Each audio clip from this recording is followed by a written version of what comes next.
سلام دوستان عزیز، روزی خوب و خوش داشته باشید. صبحتان بخیر. و همین اینترنت باید آدما را به حد بسواد بکنه. اما وقتی قدیم بابا میگفتن که گپی خوب به خطا بگی، گپی گنده را ادالید که بروا. قدیمی هم نصیحت بابا های. مثلا چیزی را که دیدی یا که گپی خوب شنیدی به خطا بگی. انا همین اینترنت بسیار سخنهای خوب های برادران.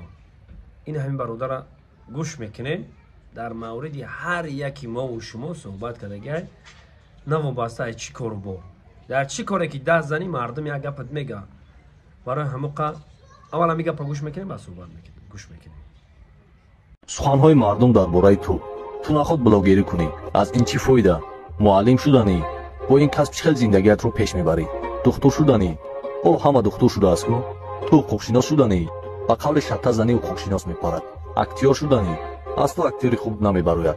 همه این سخنهای مردم درباره تو است. اگر که به گپ مردم کردی بدون که زندگیت با سرعت 280 کیلومتر ساعت به قفا حرکت میکند. اما اگر این سخنها را همچون گپهای بیهوده مردم قبول کرده همون کارهایی را که خودت میخواهی انجام دهی، بدون که آینده موفقی در انتظار توست. خب برادرای عزیز، گوش کردیم، فهمیدیم که در چی باره صحبت میکنه.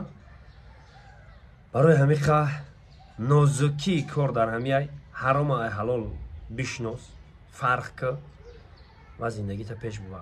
به همه دی هیچ که نشه.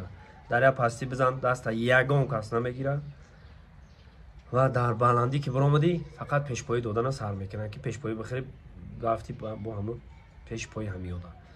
برای همین کلتون کار بفرمونه. خداوند بزرگ هممون رو نگاه بموشه.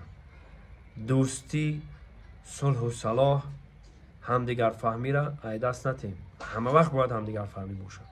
همه وقت باید ما همدیگرمون رو حرمت کنیم و به قدر همدیگرمون برسیم در همین دنیای دروزه. این دنیا هیچی نیست. من به همه عمر کوتاه کم چی کارا را دیدم. این دنیا دنیایی نیست. برای همین قدر همدیگر را بدونیم، حرمت همدیگر را بدونیم، همه وقت درباره همدیگر باشیم. خداوند یار و مددگار همه ما و شما. خدا نگهبان.